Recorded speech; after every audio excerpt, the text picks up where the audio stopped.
Now we shall begin. You should answer the questions as you listen, because you will not hear the recording a second time. Listen carefully and answer questions 1 to 6. Homestay Language Learning, Lisa McDowell here. How can I help you? Hello, my name's Dan, Hello, Dan. and I'm going to be living with a family in Edinburgh for 3 months, so I'd like some advice on what to bring with me. I'm flying in via Singapore on the 15th. Right. Well, perhaps most important of all are your documents. Vaccination certificate, sponsor's letter, and the certifying letter from us for immigration. Yes, I've got all those in order, I think. What I'm really wondering about are money and clothes and things for my room. Personal effects, in other words. Okay, let's start with cash. You'll already have money in your bank account here, of course, but make sure when you get here you have some cash on you. Pounds, that is, not euros or dollars. How much do you suggest? I'd say 50 as an absolute minimum. Okay. Now, the next thing is which clothes to bring. What do you think? Well, as I'm sure you know, it can get pretty cold here, so you will need some warm clothing. There are shops near here that sell winter clothes quite cheaply, so you really don't need to bring much. Do make sure, though, that you have at least one thick sweater and a jacket with you when you arrive here. The temperature's likely to be a lot lower than in Singapore. Thanks for the warning. Now, something else I'm not sure about is whether to bring my computer. It's a laptop, so it won't take up much room. 2 problems. Firstly, it might not be compatible with the electricity supply in this country. And secondly, there's a risk of it getting broken in transit. Someone travelling here had hers smashed only last month. But surely I can carry it as hand luggage.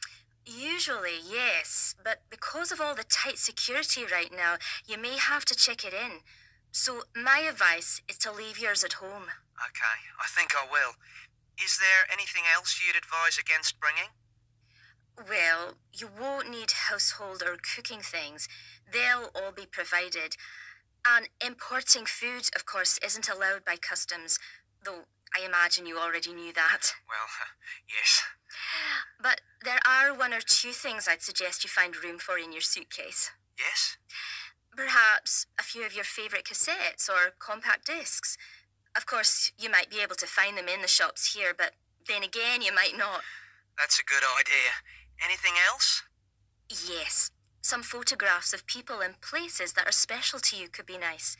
They can really make your room feel like home. It's just a thought. I'll see if I've got a few good ones. Before you hear the rest of the conversation, you have some time to look at questions 7 to 10.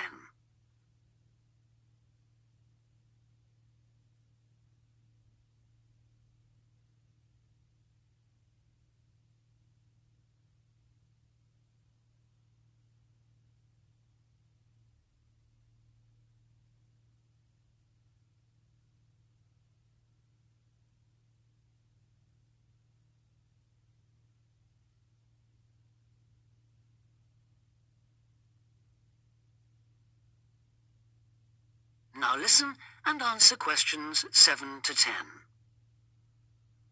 Just a few points about packing. Make sure all your cases are clearly labelled, in English, with your host family's name and address. Just in case they go missing on the way. It has been known to happen. What name do I write, by the way? It's Wark. Lewis and Amy Wark. So that's W-A-L-K? It's actually W-A-R-K. But we'll be posting full details to you later this week. Right, fine. And I'd better put some essentials in my hand luggage, enough for a night or 2 in case, as you say, anything happens to my main cases. Yes, I'd recommend a change of t-shirt and socks and so on, plus any medication you may need, and a toothbrush, of course. And my tights. Your tights? Yes, for the flight. Wearing them helps prevent deep vein thrombosis when you're flying long distances, not getting any exercise. Oh, yes, I've heard about that. Now, talking about exercise, there's one last thing. When you've packed your baggage, check you can carry it, all of it, at least 500 meters without any help. You may have to do that. Okay. Well, thanks for all your help. You've cleared up a lot of points. Oh, you're welcome. Have a safe journey, and we'll look forward to seeing you next month. Bye. Bye.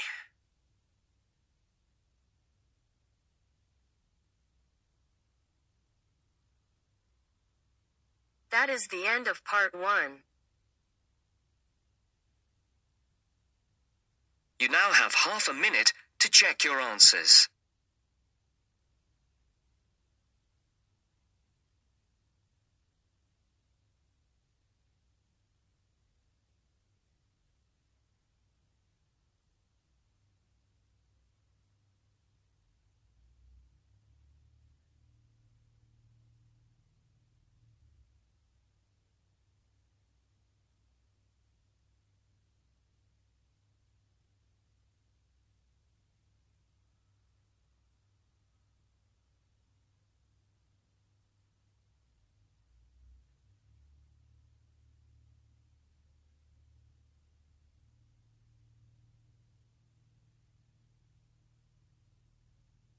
Part 2. You will hear part of a local radio program about fighting air pollution in Canadian towns. First, you have some time to look at questions 11 to 14.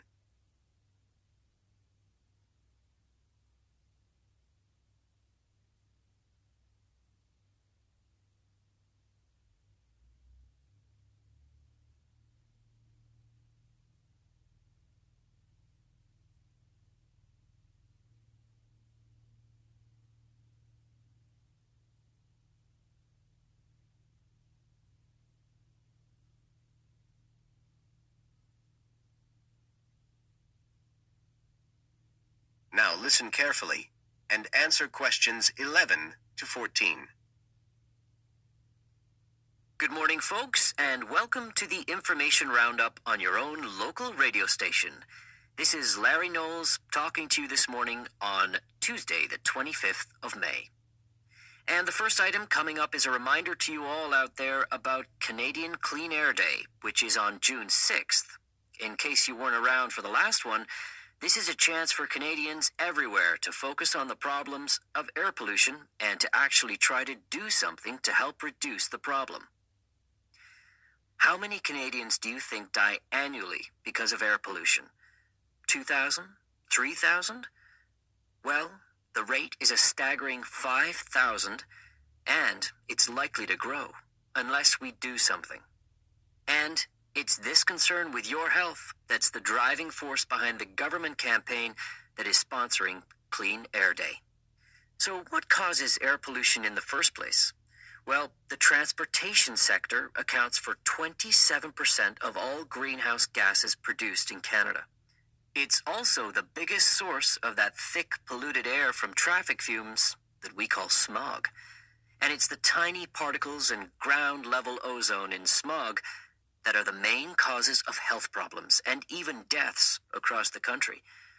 Of course, it's worse in the big cities, but researchers have only recently realized that all you need are low levels of air pollution to seriously damage your health, so we're all at risk. You now have some time to look at questions 15 to 20.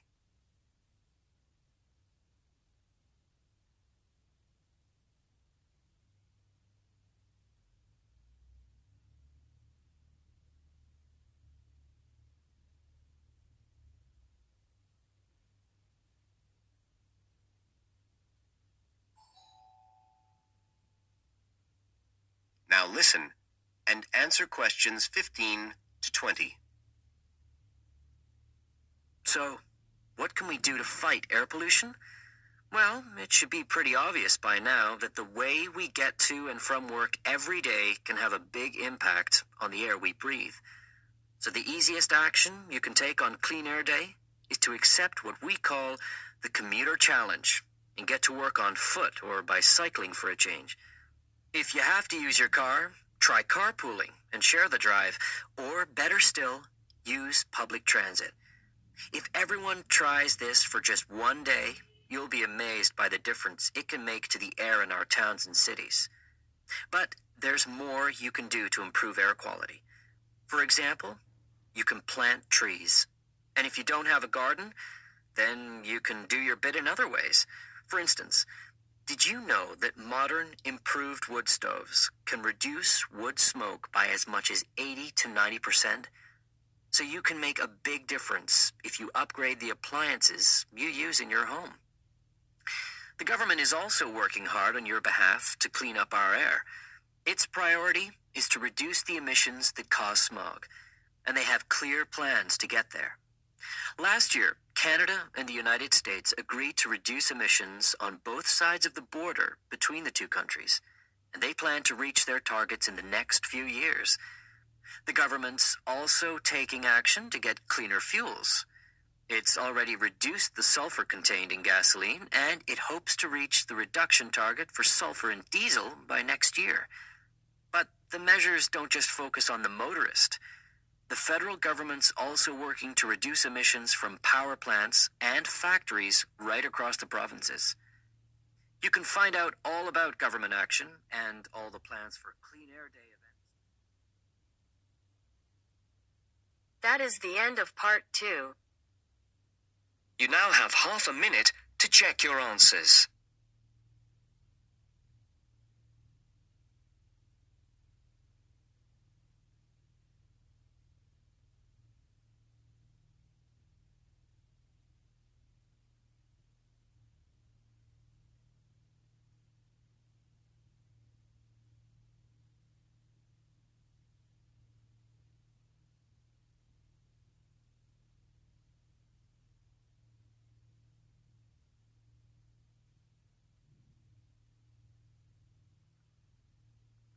Now turn to Section 3. Section 3. You will hear a discussion between two students and their tutor. First, you have some time to look at questions 21 to 25.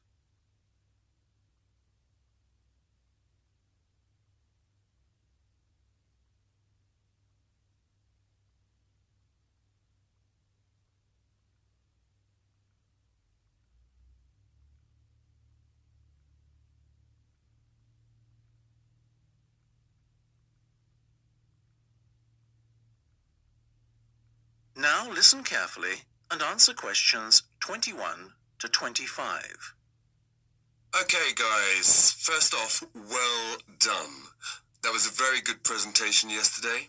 Now I'm just going to ask you questions about it before I give you my feedback. That okay? Sure. Of course. Right. Well, in that case, tell me, Niall, why did you choose to talk about Rafael Nadal? To tell you the truth, I didn't. I think I'd better let Sheena handle this one. Sheena? Yes, it was my decision to pick Nadal. Now, that might be a strange choice for a presentation entitled Someone Who Inspired Me to Study Psychology, but... Yes, but I was going to say, it does seem rather an odd choice. Was it simply down to the fact that he's a sporting hero of yours and so a role model? You talk about him a lot, Sheena, so this much is clear. It's true. Nadal is someone I look up to, but my reasons for choosing him were totally professional. You see, I doubt perhaps in the history of tennis that there was ever a better match player than him, and that got me thinking, what is the secret to his success? How does he control his nerves so splendidly?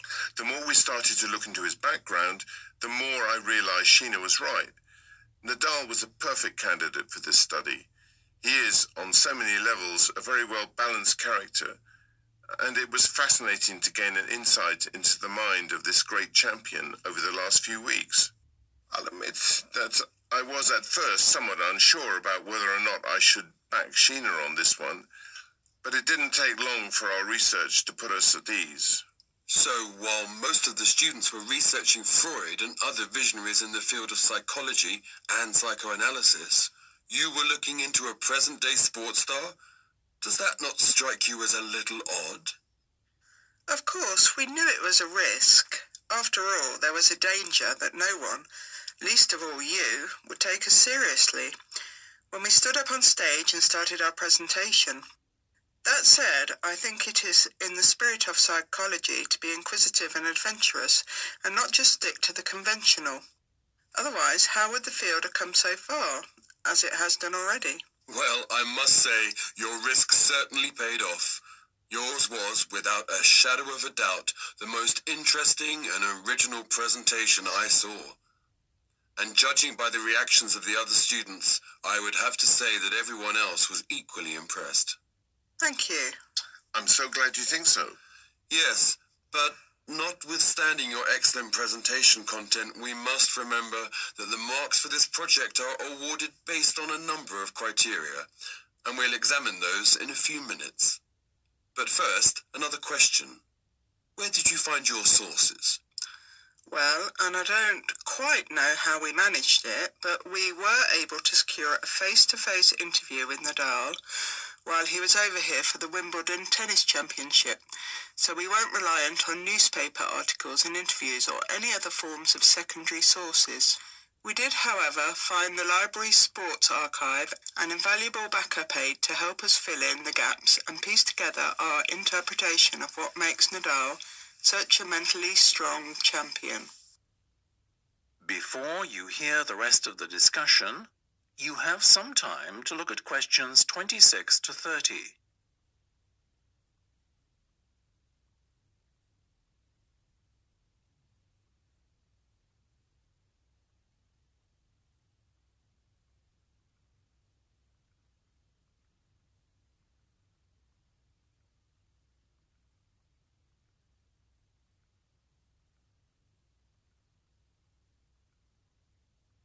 Now listen and answer questions 26 to 30.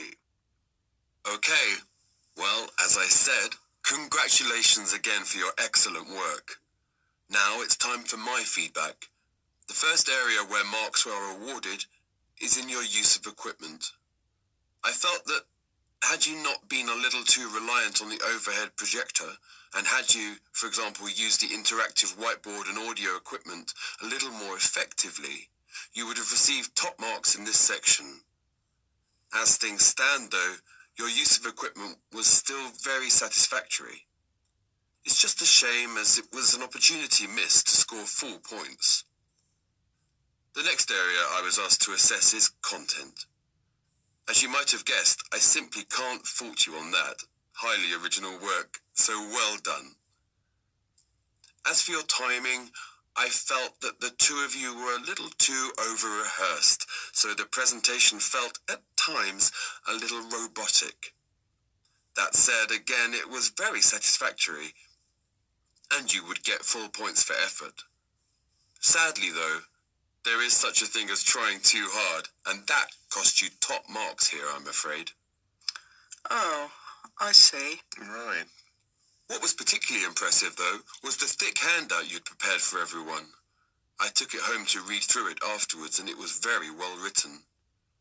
But not alone that, it also enhanced my experience of the presentation itself on the day, as I was able to refer to the handout for further information on what was being discussed and to answer any questions I had. Very nice. As for your level of interaction, well, you had so much that you were intent on packing into your 20-minute time slot that sadly you run out of time at the end, which left no room whatsoever for interaction, and no one had the chance to ask you any questions. You've probably guessed, therefore, that you did worse than average in this department, and unfortunately, your score will have to reflect this. Oh my goodness, everything sounded so positive at the start. That is a big disappointment. We worked so hard. Now, don't be so quick to get deflated. Remember, your presentation skills only count for 15% of the project grade. Your score in this assessment, even if it were terrible, would still not be enough to prevent you from getting top marks overall. It's very hard to score well in the presentation assessment anyway, so believe me, you both did reasonably well. Thank you. I wish I felt like that. Yes, your feedback was very constructive. We're just a little disappointed with ourselves. Why? That's the end of section 3. You have half a minute to check your answers.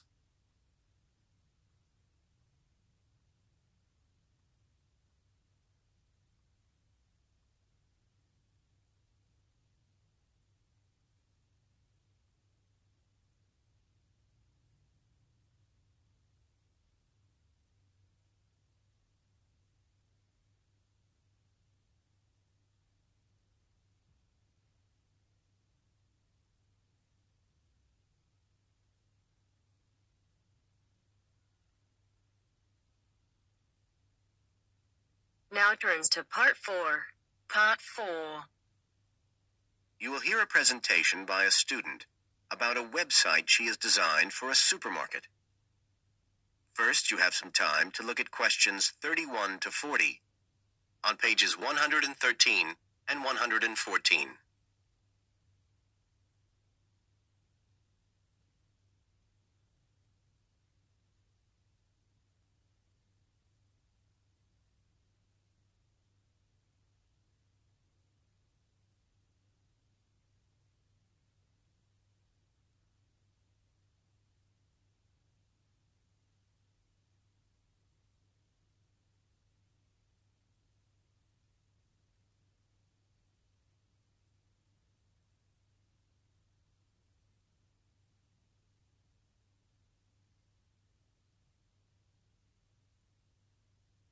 Now listen carefully and answer questions 31 to 40.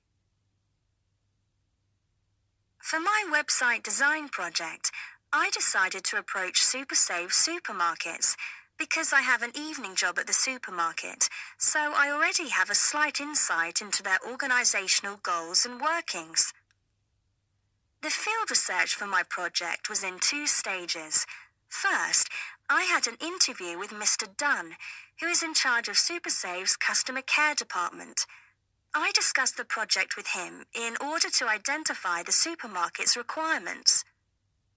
Mr. Dunn said customers are often unwilling to make a face-to-face complaint when they've experienced difficulties with a product or a member of staff or anything related to the supermarket.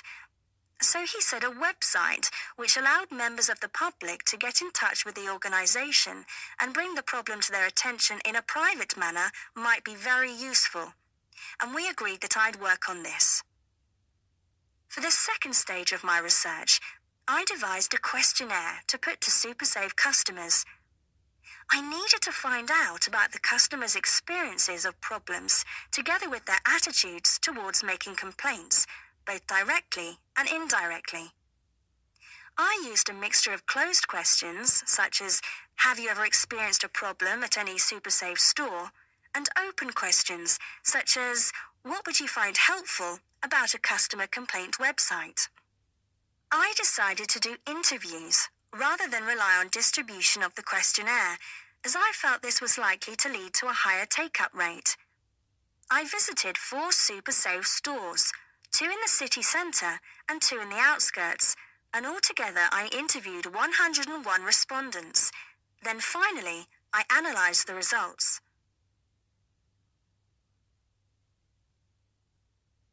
I found the results of the questionnaires to be very informative. I found that out of the total number of customers investigated, 64% had at some stage encountered a problem in a SuperSave store. Out of these people, the vast majority said that they hadn't reported the problem to any member of staff. They just kept it to themselves. The next thing I tried to find out was why they hadn't complained. Well, about 25% of the people I interviewed said the reason was that they couldn't be bothered, and a slightly smaller percentage said that they didn't have enough time. But 55% said the reason was that they felt intimidated. I finally asked if they would be more likely to complain if they didn't have to do it face to face, and nearly everyone I asked said that they would, 95% to be exact. I then set about designing the website to meet these needs. Once I'd completed the website, I made another appointment with Mr. Dunn to find out what he thought of it. Mr. Dunn said he felt that the pages would benefit his organisation by giving customers a new way of expressing their complaints and by making it easier to collect complaints, identify specific places where service and customer care were not as good as they should be, and act upon them accordingly. SuperSave is already a highly customer-orientated organisation, and he thought our website would be an excellent addition to their customer care effort.